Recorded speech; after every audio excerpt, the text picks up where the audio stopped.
Next time they shine your light in the sky, don't go to it. The bat is dead. Bury it. Consider this mercy. Tell me.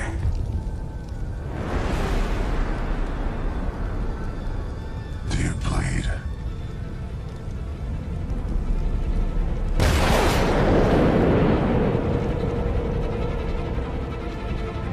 You will.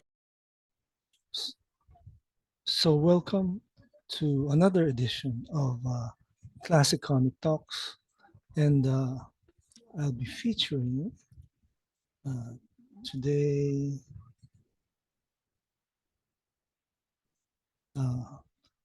Brave and the Bold 35 from 1961, Squadron Supreme #1 from 1985, Thor 384 from 1987, Superman 258 from 1972, Batman 516 from 1995, and X-Men 56, 1969.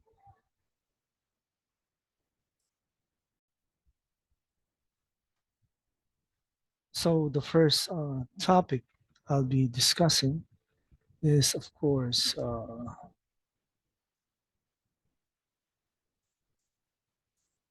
Brave and the Bold, number 35. This is from volume 1. This has two stories, Menace of the Matter Master and the Valley of Vanishing Men. Menace of the Matter Master is there's a new criminal name. This is the debut of Matter Master. His debut in Midway City. He's committing fantastic robberies and using his magic, so-called magic wand. And Hawkman and Hawkgirl goes into action and stop this menace. The Matter Master gloats over his recent victory over the Hawks as he gained his fantastic powers. He uses flowers to rub ancient Egyptian parchments from the Midway City Museum, but this does not go unnoticed since Hawkman and Hawkgirl's alter egos work at the museum. Yeah. Using his enhanced sense of smell, Hawkman and Hawkgirl are able to track Matter Master back to his lair. Yes, and eventually they defeated the Matter Master. So featured characters are Hawkman, Hawkgirl, George Emmett, and Mavis Trent. Matter Master, and the single appearance of the Meteor Man, plus on the flashback, Beatroth. Second story, Valley of the Vanishing Men. Mavis Trent, since she works with Carter and Shira over the museum, is in the Himalayan mountains trying to find proof of the abominable snowman. She thought she found the creature, but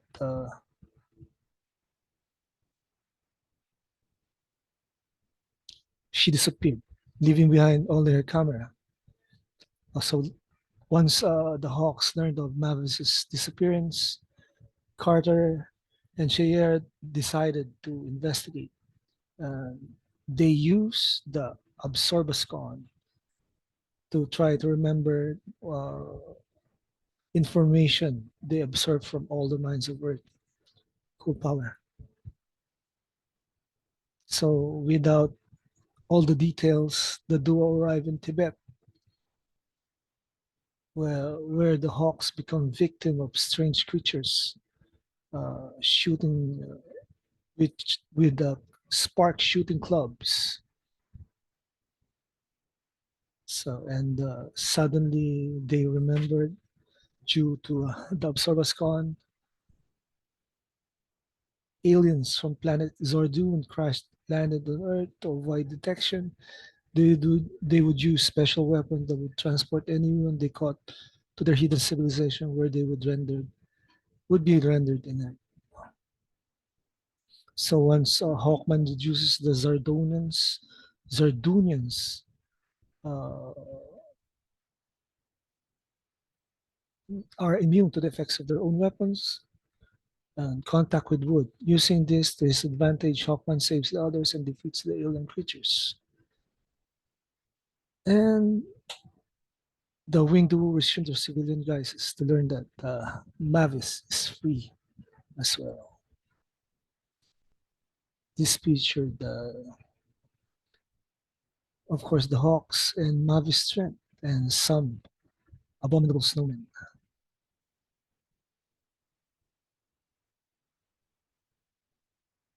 Right, that's it for the first topic.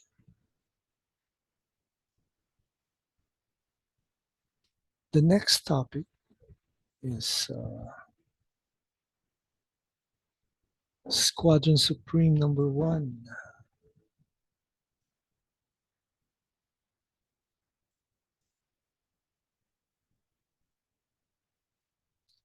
So, Squadron Supreme #1. This came out in 1985. The title is The Utopia Principle. The members of the squadron are Amphibian, Arcana, Captain Hawk, Dr. Spectrum, Golden Archer, Hyperion, Lady Lark, Nuke, Power Princess, Tom Tom, Wizard, and Nighthawk. You would notice that these heroes are, of course, the Marvel version of the Justice League.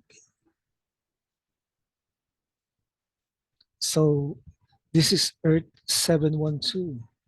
Hyperion desperately brings down the remains of the Squadron Supreme's former satellite base into the atmosphere as it starts to burn up. And I remember reading this when I was in college. Uh,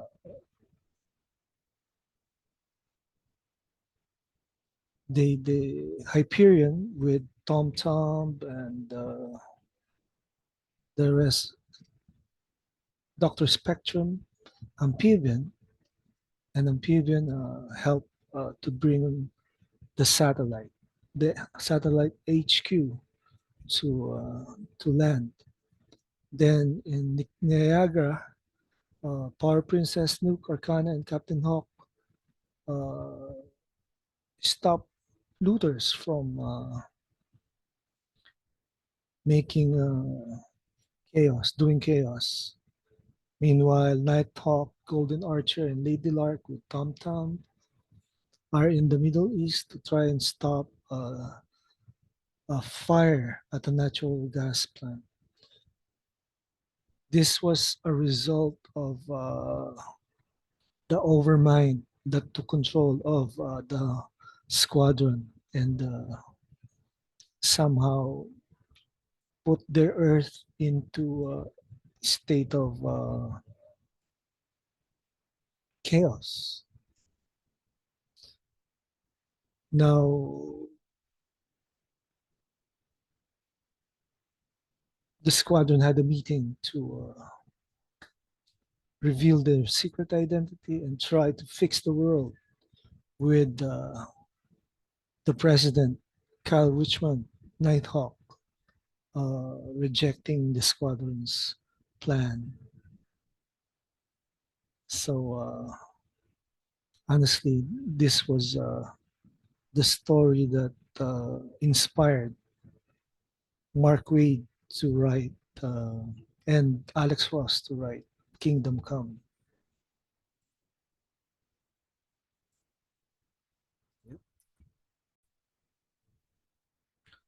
The next comics I'll be reading is Thor 384 from 1987.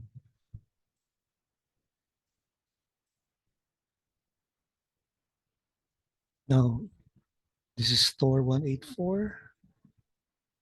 That's the cover. The once and future Thor. So the settings in the year 2537 with Dargo and Salga are hiding from a core tracker, avoiding it so they can get their secret meeting. The meeting is among the faithfuls uh, who uh, who wants to see among them the person worthy enough to wield the sacred hammer found embedded in a stone a couple of hundred years before.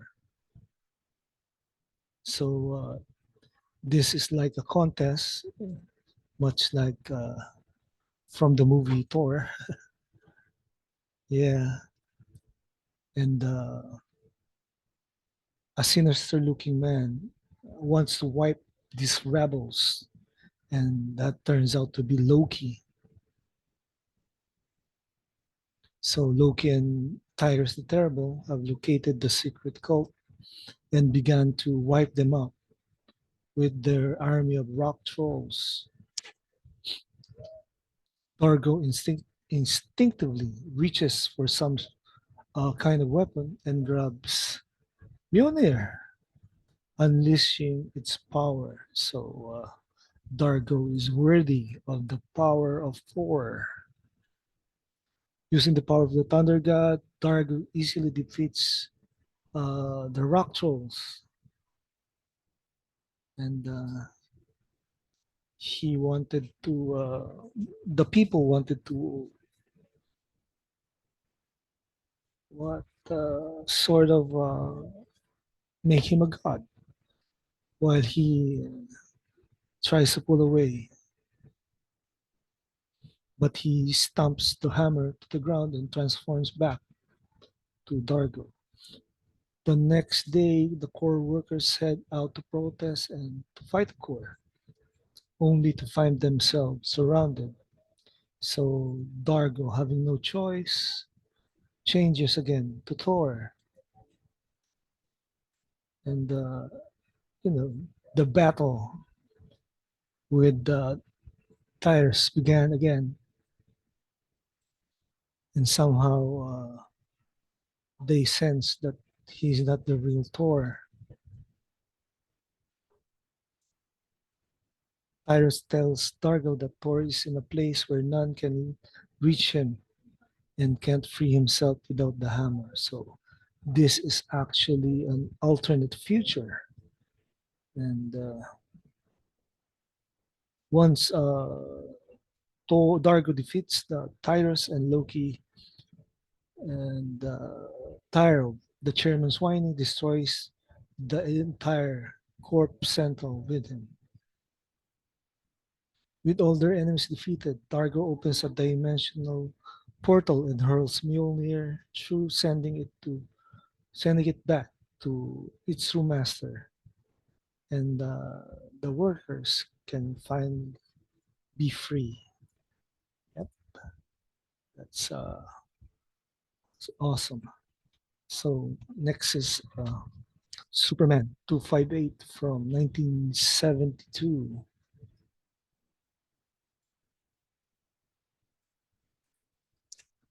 So this is the cover for Superman 258. It's the Space Golem. So this is an early, early tale of Superman where he's forced to fight an energy creature. Uh, this was written by Len Wing with art by Kurt Swan and Murphy Anderson. This is edited by Julius Schwartz. Then there's a double feature written by Kurt Swan, Cary Bates, with art by Kurt Swan and Dick Giordano. So, as you can imagine, the Galactic Golem has been rescued by alien scientists and is back on Earth for a showdown with Superman. Well, that was a short summary. And the other story, who is Mr. X? Clark Kent decides to trail a mysterious neighbor and discover what he does for a living. So the second story is a private life of Clark Kent, while the first story is your typical Superman meets a galactic monster with powers beyond, making the writers of Superman try very hard to make a villain more powerful than Superman. Well, that was the 70s, so what can we do? Right? What can we do? So the next comics I'll be talking about is Batman Volume 1, number 516. This involves a sleeper. This is by Doug Mink and Kelly Jones, John Betty, and of course, edited by Dennis O'Neil. This is part one of The Sleeper uh, Nightmares. So, Batman with an old black costume roams the street, stopping regular crimes, and his attention catches by the police radio. There has been a series of murders, and he decides to investigate. He visits the crime scene before calling the GCPD forensic doctor Mortimer Gunt and interrogates him while pretending to be Commissioner Gordon, who has find out who has frozen him out since the Nightfall story arc. So this is the appearance of Mackenzie Buck as a police and with Harvey Dent as he recovers from his coma. Batman finds Gordon sleeping in his office due to the estrangement from his wife Sarah Essen.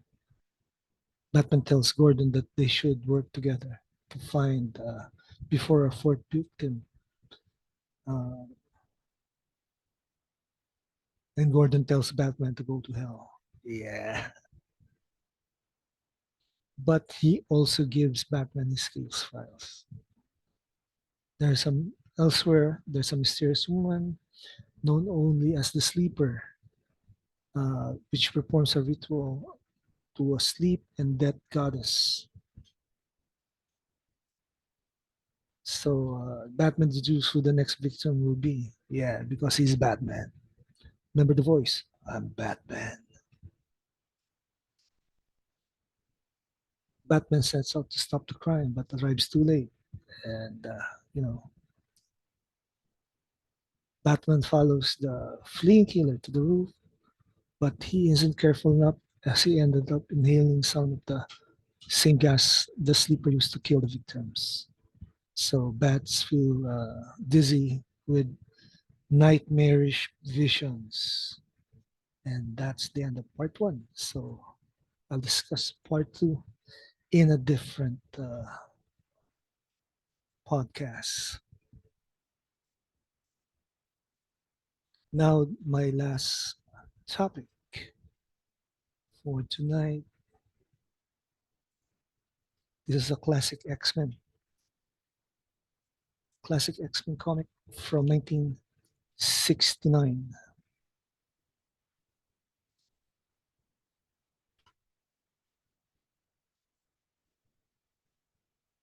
We have X-Men number 57. The classic lineup of the X-Men are Angel, Cyclops, Marvel Girl, Beast, and Iceman. So the Sentinel lives. The story starts with Lorna Dane as she settled in a new apartment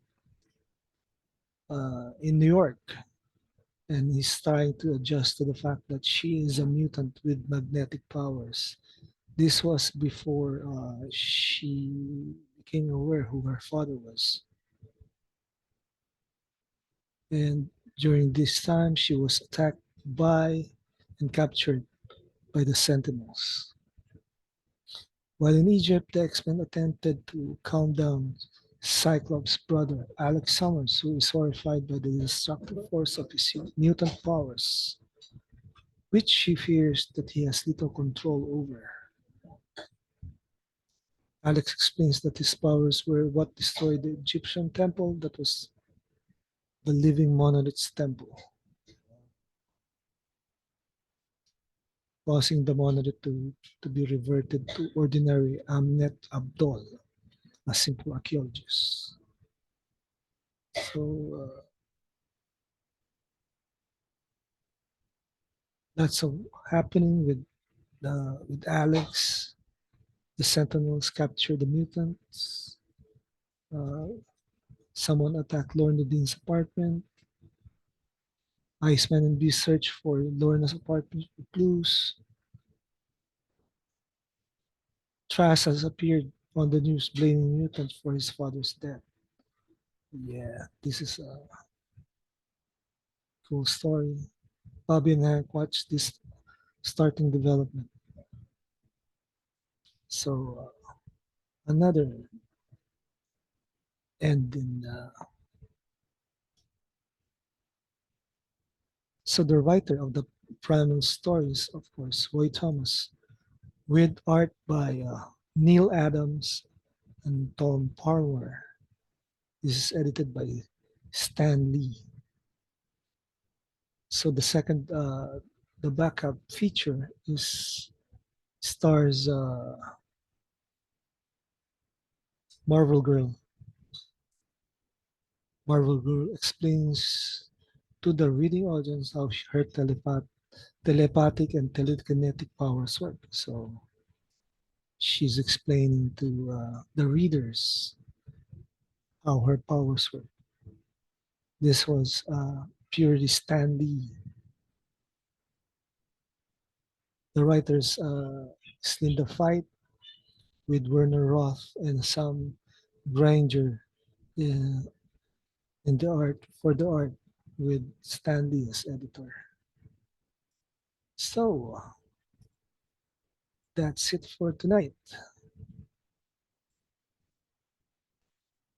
Um, I did this video because I couldn't do my watch along because the neighbors having karaoke night. Yeah, I don't know, so much noise. So maybe I'll be able to do it sometime in the future. So that's it for tonight. Adios.